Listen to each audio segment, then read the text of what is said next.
നിങ്ങളെല്ലാവരും ഭ്രമയുഗം കണ്ടോ?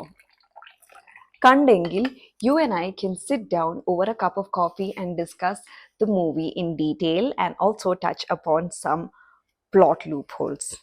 വരൂ, ഇരിക്കൂ. ഇൻ കേസ് നിങ്ങൾ ഭ്രമയുഗം കണ്ടിട്ടില്ല എങ്കിൽ അങ്ങോട്ട് മാറി നിൽക്കുക.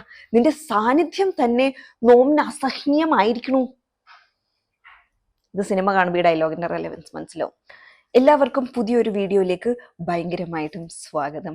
I am Ambili and today we are going to sit down and discuss the inconsistencies and plot loopholes of the epic Bramayugam. Before I begin, തുടങ്ങുന്നതിന് മുന്നേ just putting it out there, ഞാൻ ഈ സിനിമേനെ കളിയാക്കാനോ സിനിമയുടെ ക്രിയേറ്റേഴ്സിനെ ഒക്കെ നിപ്പിക്ക് ചെയ്ത് ഫോൾട്ട് ഫൈൻഡ് ചെയ്യാനോ ഒന്നും നോക്കുവല്ല. ഞാൻ എക്സ്ക്ലൂസീവ്ലി ഹൊറർ സിനിമ മാത്രം കാണുന്ന ഒരാളാണ്. I watch at least 2 horror movies every week for my mental health.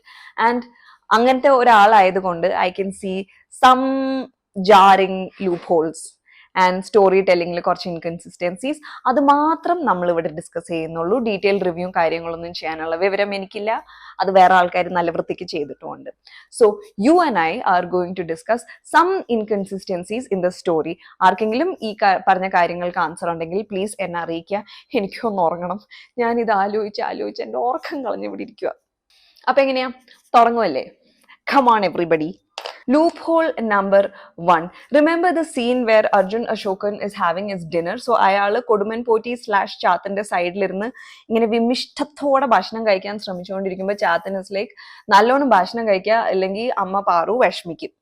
Very good, correct ആണ്. ഭക്ഷണം കഴിച്ചില്ലെങ്കിൽ അമ്മമാര് വല്ലാണ്ട് ടെൻഷൻ അടിക്കും. But anyway, that kind of shows that this Chathan ഈ കഴിവുള്ള ആളാണ്. ഇങ്ങനെ ഭാവി ഭൂതം ഒക്കെ പ്രിഡിക്റ്റ് ചെയ്യാൻ പറ്റും. ഒരാൾക്കാരുടെ വീട്ടിലുള്ള അപ്പന്റെ അമ്മയുടെയും പേരൊക്കെ പറയാൻ പറ്റുന്നുണ്ട്.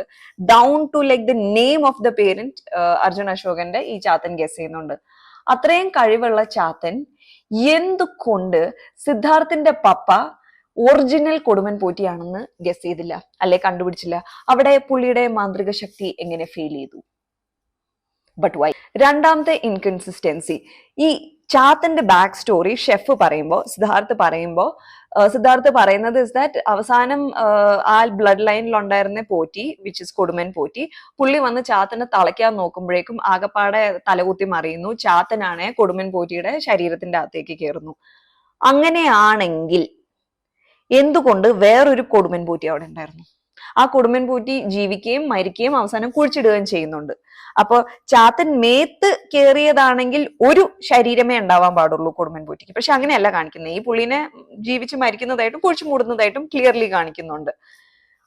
ഇനി അങ്ങനെയല്ല, ചാത്തൻ രൂപം എടുക്കുവാണ് കൊടുമൻ പോറ്റിയുടെ എങ്കിൽ അവസാനത്തെ സീനിൽ പുള്ളിനെ ഇട്ട് കത്തിക്കുമ്പോ കത്തേണ്ടത് ചാത്തനായിരുന്നു, കൊടുമൻ പോറ്റിയുടെ ബോഡി അല്ല. ബട്ട് ബോഡി കത്തിയതിന് ശേഷം ചാത്തൻ ശരീരത്തിന്റെ അകത്ത് നിറങ്ങി വന്നിരിക്കണു. അപ്പൊ കൊടുമൻ പോറ്റിക്ക് 2 ബോഡി ഉണ്ടായിരുന്നു. Nobody knows. ഒന്നും മിണ്ടാണ്ടിരിക്കോ? പിന്നെ ഉള്ള ഒരു ജാറിങ് ഇൻകൺസിസ്റ്റൻസി, അഗൈൻ ചാത്തന്റെ ബാക്ക് സ്റ്റോറി പറയുമ്പോഴേക്കും ഷെഫ് ഇങ്ങനെ പറയുന്നുണ്ട് ദാറ്റ് പുള്ളിയുടെ സോഴ്സ് ഓഫ് പവർ ബേസ്മെന്റിൽ എങ്ങാണ്ട് ഇരിക്കുന്ന ഒരു കിടവേളക്കാണെന്ന്. അപ്പൊ അത് പോയി ഊതിക്കിടത്തി കളഞ്ഞു കഴിഞ്ഞാൽ victory is on our side. പക്ഷെ they do manage to put out the lamp, which means അവര് പോയി ആ ലാമ്പ് കെടുത്തിയിട്ടും ചാത്തന്റെ പവറിൽ സിഗ്നിഫിക്കന്റ് ചേഞ്ച് ഒന്നും തന്നെ കാണാനില്ല. Chathan still manages to karate chop and air roundhouse everybody. പുള്ളി സ്റ്റിൽ മാജിക് പെർഫോം ചെയ്ത് ഗ്രാവിറ്റി ഡിഫൈ ചെയ്ത് റൂമൊക്കെ തലതിരിച്ചിടുന്നുണ്ട്, ഈ മതിലൊക്കെ അടുപ്പിച്ച് കൊണ്ടുവരുന്നുണ്ട്. And he still also shape shifting, ഒരു യങ്ങർ വേർഷൻ ഓഫ് മമ്മൂട്ടി ആയിട്ട് പോലും പ്രസന്റ് ചെയ്യുന്നുണ്ട്. അപ്പൊ what significance did the lamp really have? Like ആ ലാമ്പ് പോയിട്ടും Chathan still manages to get on top of the situation. പുള്ളി ഇവരെ ഫൈറ്റ് ഒന്നും ചെയ്യുന്നില്ല, ബട്ട് അയാൾ ഷേപ്പ് ഷിഫ്റ്റ് ചെയ്യുന്നുണ്ട്, അയാൾ രക്ഷപ്പെടുന്നുണ്ട്, അയാൾക്ക് വേണ്ട കാര്യങ്ങളൊക്കെ കറക്റ്റ് ആയിട്ട് നടത്തുന്നുണ്ട്. But why? വൺസ് അഗൈൻ ചാത്തന്റെ സ്റ്റോറി പറയുമ്പോഴേക്കും സിദ്ധാർത്ഥ് പറയുന്നുണ്ട് ദാറ്റ് ഇയാൾക്ക് ഒരാഗ്രഹമേ ഉള്ളൂ, മനയുടെ അകത്ത് ഇങ്ങനെ അധികാരിയായിട്ട് ഇമ്മോർട്ടലായിട്ട് ജീവിക്കണം.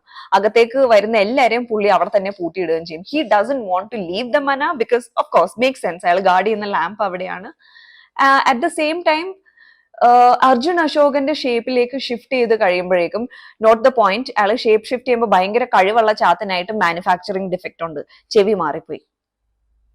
ഈ RNA റെപ്ലിക്കേഷൻ ഇല്ലേ, അത് രണ്ടെണ്ണം ഇങ്ങനെ ഇരുന്നിട്ട് അത് അൺവൈൻഡ് ചെയ്ത് വരുമ്പോ സെക്കൻഡ് സ്ട്രാൻഡിന്റെ ഒരു കോപ്പിയാണ് ഉണ്ടാക്കണേ. അങ്ങനെ വരുമ്പോ എറർ പറ്റുന്ന പോലെ ഉണ്ടായിരുന്നു ഇത് കേട്ടപ്പോ. And yet, the first thing that Chatin does as soon as Arjun Ashokന്റെ രൂപം എടുക്കുമ്പോൾ is that he tries to leave the mana. Like, why? Arjun Ashokന്റെ യാതൊരു ആസ്പിറേഷൻസും ചാത്തനില്ല.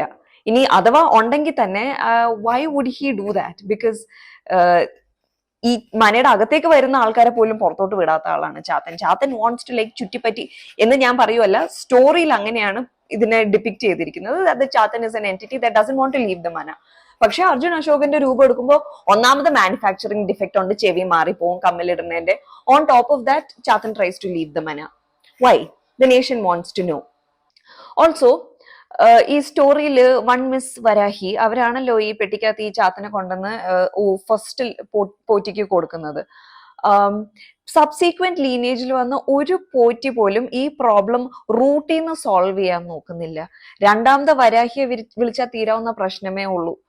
ആ സ്ത്രീ വന്ന് നല്ല ഈസി ആയിട്ട് പെട്ടിക്കകത്താക്കി തന്നേനെ. But nobody tries to do that. എല്ലാവരുടെയും ഡയറക്റ്റ് ഫൈറ്റ് ആണ് ചാത്തനായിട്ട്. വൈ? എനിക്ക് കുറച്ചും കൂടെ ഒരു സ്റ്റോറി ടെല്ലിങ്ങിൽ കുറച്ച് കാര്യങ്ങൾ വിട്ട് പോയ പോലെയൊക്കെ തോന്നുന്നുണ്ട്. Like for example Siddharth Bharathan എനിക്ക് തോന്നുന്നു വർഷങ്ങളായിട്ട് അവിടെ മനയിലുള്ളതാണ്. എന്തുകൊണ്ട് സിദ്ധാർത്ഥിനെ പോറ്റി കൊല്ലുന്നില്ല? പുള്ളിയാണെങ്കിൽ പോറ്റീനെ ചറപറാ ചൊറിയുന്നുണ്ട്, കോൺസ്റ്റന്റ്ലി ഡിസ്റെസ്പെക്ട് ചെയ്യുന്നുണ്ട്.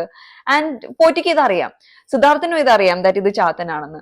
അങ്ങനെയെങ്കിൽ വൈ ഡസൻ പോറ്റി/ചാത്തൻ try to get rid of Siddharth Bharathan? കാരണം ഇയാളുടെ പ്രീവിയസ് ഇന്ററാക്ഷൻസിലൊക്കെ വെച്ച് നോക്കി ഇറ്റ് ഇസ് വെരി ക്ലിയർ. അവിടെ വരുന്ന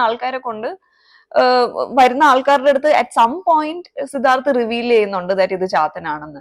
അപ്പൊ ബേസിക്കലി ചാത്തന്റെ എന്താ പറയണേ, ഇത് കവർ ബ്ലോ ചെയ്യുവാണ് ഷെഫ് ചെയ്യുന്നത്. അങ്ങനെയൊക്കെ ചെയ്തിട്ട് പോലും എന്തുകൊണ്ട് ഷെഫിനെ മാത്രം പോറ്റി കൊല്ലുന്നില്ല? അത്രയ്ക്ക് നന്നായിട്ട് ഫുഡ് ഉണ്ടാക്കുന്നതുകൊണ്ടായിരിക്കാം. പക്ഷെ എന്നാ പോലും വൈ? ഇനി ഇത് എല്ലാം പോരാണ്ട് what is Amelda's connection to this Chatan? Is Amelda separately haunting the forest as a yakshi? അതോ ഇവര് തമ്മിൽ കൊളാബറേഷൻ വല്ലതും ഉണ്ടോ? It was a little unclear. Maybe ഇതിനൊരു സെക്കൻഡ് പാർട്ടോ വല്ലതും അവർ പ്ലാൻ ചെയ്തിട്ടുണ്ടാവാം. But as of now it isn't clear. കാരണം എവിടുന്ന് വന്നു ഈ യക്ഷി? And why are they dating each other? Like, what is happening there? What is the backstory there? Slightly, ambiguous and vague. അപ്പൊ ഇച്ചിരി ക്ലാരിറ്റി ഇല്ലായ്മ ഉണ്ടായിരുന്നു. അപ്പൊ എന്തായാലും ഇതൊക്കെ കുറച്ച് കാര്യങ്ങളാണ് എനിക്ക് തോന്നിയത്. എനിക്ക് കുറച്ചും കൂടെ കാര്യങ്ങളുണ്ട്. ബട്ട് എനിക്ക് മൂവി റീവാച്ച് ചെയ്യണം. ടിക്കറ്റ്സ് കിട്ടാൻ ഇവിടെ ഇച്ചിരി ബുദ്ധിമുട്ടൊന്നും. ഞാൻ കേരളത്തിലും ഇല്ലാത്ത ആളാണ്. ബട്ട് എനിവേ, നിങ്ങൾക്ക് ആർക്കെങ്കിലും ഇതിന്റെ ഉത്തരങ്ങൾ ഉണ്ടെങ്കിൽ പ്ലീസ് കമന്റ്സിൽ എൻ്റെ അടുത്ത് പറഞ്ഞുതരൂ, അല്ലെങ്കിൽ ഇൻസ്റ്റഗ്രാമിൽ വന്നിട്ടാണേലും പറഞ്ഞുതരൂ. I am more active there actually. അപ്പോൾ that's it for today's video. As always, don't forget to like, share and subscribe. I love you all. This is Ambli.